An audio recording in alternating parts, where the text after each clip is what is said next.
Ó, hora do São Paulo aqui no De Primeira, hein? A gente fica lá de olho no Mundial de Clubes, mas tem muita coisa acontecendo no Tricolor. Tem. E Hernan Crespo já chegou. Chegou. Já foi apresentado. Já está trabalhando. E já comandou, inclusive, o primeiro treino, André. Foi apresentado hoje e hoje foi dia de reapresentação é verdade. São Paulo. Depois de 13 dias, São Paulo voltando aí. Os guerreiros da Barra Funda voltaram hoje. Você não gosta? Você não sabia desse termo? Não. Os guerreiros da Barra Funda. Mas é de corneta, sabia? Eu imaginei. Ai, a Só vão ficar bravos comigo, depois não vão mais falar comigo. Mas os jogadores se reapresentaram hoje, os atletas, enfim, já tinha uma parte, na verdade, trabalhando, né? Os jogadores que ainda estão num processo de volta de lesão, de transição, já estavam trabalhando e aí hoje o restante do elenco conheceu o Hernan Crespo, a comissão técnica. Teve uma conversa, né, uma charla, para pegar a língua castelhana, o presidente, né, apresentou o Hernan Crespo, a comissão técnica, aí teve uma conversa, o Crespo falou um pouco da trajetória dele, do conhecimento dele de São Paulo, das pessoas que ele conhecia no clube, falou um pouco da metodologia dele de trabalho. E aí teve um trabalho ali, um início de trabalho, uma coisa assim que deixou uma impressão muito positiva, né? É óbvio que todo começo de trabalho deixa tudo dá aquele gazinho, né? Dá aquele gás e tal. Parece tomar um suco. Isso, dá aquela força, aquela energia.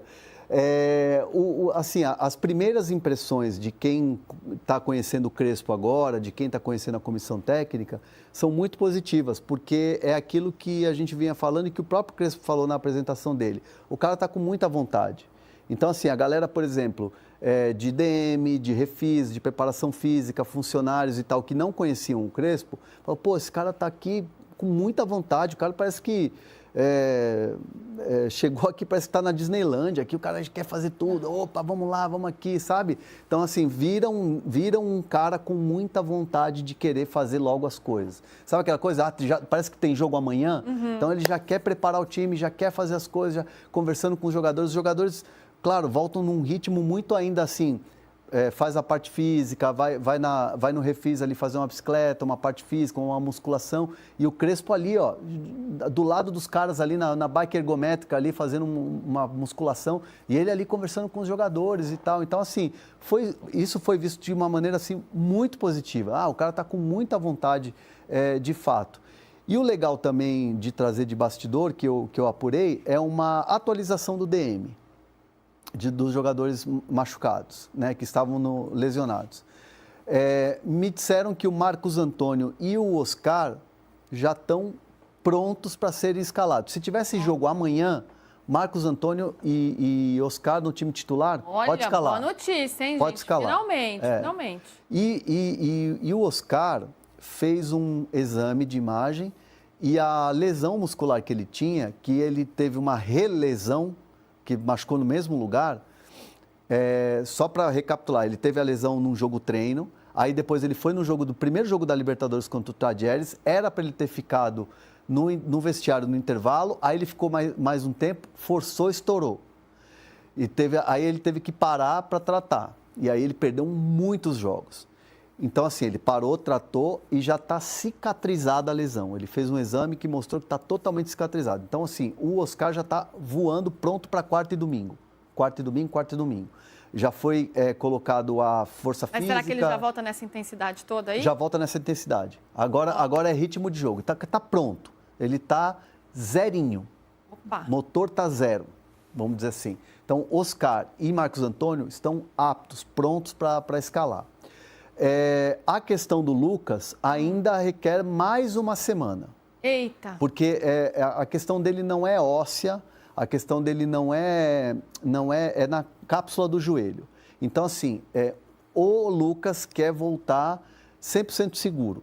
É aquela coisa do Oscar, só que com um trauma, né? Diferente do Oscar, que foi muscular, a questão do Lucas é trauma.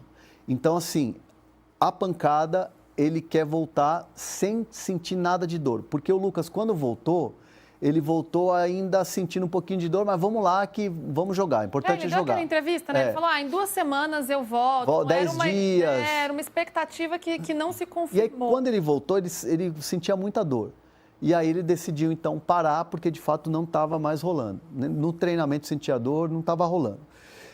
E aí o Lucas, então, vai usar ainda essa pré-temporada, essa mini pré-temporada, para terminar o tratamento. Ele está fazendo o exame, não tem lesão, não tem edema, não tem a pancada. A questão mesmo é ser submetido ao esforço físico e sentir dor. Então, ele quer estar fazendo o esforço máximo, submetido à carga pesada e não sentir dor. Então, é uma segurança do atleta em conjunto com os médicos do clube. Você falou no tempo, mais 1 semana. Mais uma semana dentro da pré-temporada. Para aí sim... Bom, aí começar as atividades de treino de mesmo, transição, com grupo, de transição e ir para o campo. Próximo compromisso do São Paulo é contra o Flamengo no dia 12 de julho. Então, a gente está em 26 de junho, ainda tem um tempo aí para ele ir se recuperando. Será que dá para imaginar um Lucas nessa volta de Campeonato Brasileiro ou vai depender muito Vai depender de como muito ele se dessa sentir? semana. Tá. Dessa próxima semana vai depender muito do que vai acontecer nessa próxima semana. De qualquer forma, é uma pausa que veio a calhar, né? Porque olha o tempo que o Lucas está fora, o Oscar precisando se recuperar também, então deu aquele respiro para que esses jogadores voltem aí à sua melhor forma.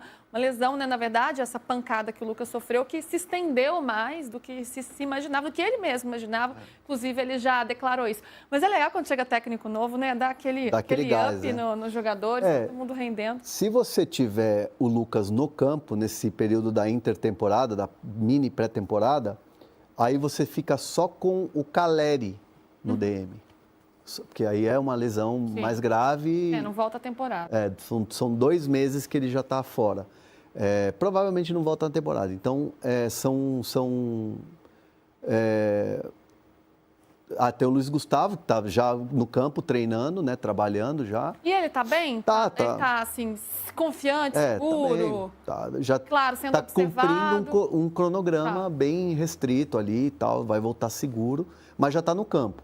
Então, assim, no DM tem Lucas e Caleri, e aí se você tiver o Lucas nessa semana já no campo trabalhando, mesmo que seja transição, você vai ter só o Caleri. Então, isso é uma baita novidade aí para o São Paulo. Depois, né, depois do vendaval, né? Nossa, depois que o Zubeldia sofreu com todo mundo lesionado, cada hora perdia um, não sabia mais o que fazer ali, improvisando de todo jeito, agora é uma nova vida. Mas era o que a diretoria ponderou com o Zubeldia quando ele deixa o cargo à disposição depois do jogo contra o Vasco. Calma, vai ter os lesionados aí e tal, vamos repensar.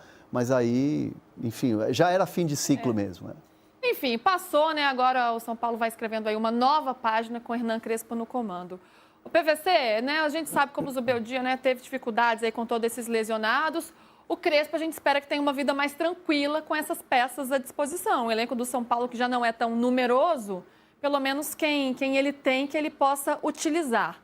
E foi um time que teve que mudar aí, né, ao longo, justamente por conta dessas ausências. Mas agora, com a presença de Lucas Ferreira, se não for, né, negociado, tem o Ferreirinha também, que foram jogadores que foram ganhando espaço nessas lacunas que foram aparecendo. Aí você vai ter a volta do Lucas, do Oscar, você tem o André Silva, você tem o Dineno que chegou também. O que você imagina para esse setor ofensivo do São Paulo? O que o Crespo pode fazer com a volta de todas essas peças, incluindo também o Luiz Gustavo ali no meio de campo? O São Paulo tem 20 dias para se voltar a jogar bem e subir no Campeonato Brasileiro. E aí entrar nos mata-matas fortes, principalmente da Libertadores. Já tocamos nesse assunto aqui. O Rio de Janeiro acabou o ciclo, mas ele não perdia na Libertadores. Ele tinha, todo o discurso era de tentar ganhar a Libertadores. E ele entendeu que não tinha mais o que tirar dos jogadores por causa do desgaste no Brasileirão. Então agora eu acho que tem jogadores, apesar da ausência do Caleri, com a chegada do Dineno, você tem centroavantes, não para serem titulares indiscutíveis do São Paulo, como o Caleri foi, e o Caleri não estava bem, mas vai montar um time competitivo na frente. Também para o Crespo, que é a escola River Plate, tentar extrair mais de alguns jogadores de base de Cotia, como o Rio Francisco. Você não pode depender do Rio Francisco, mas você pode conseguir extrair mais do Rio Francisco. O Crespo é um jogador que sabe trabalhar a base. Foi um jogador formado na base do Perfeito que apareceu com um destaque gigantesco 30 anos atrás, né? 95, 96, quando ele foi campeão da Libertadores, em 96. O São Paulo tem potencial para jogar muito mais do que jogou no Campeonato Brasileiro. E o potencial está claro pela campanha da Libertadores, 15 jogos sem derrotas.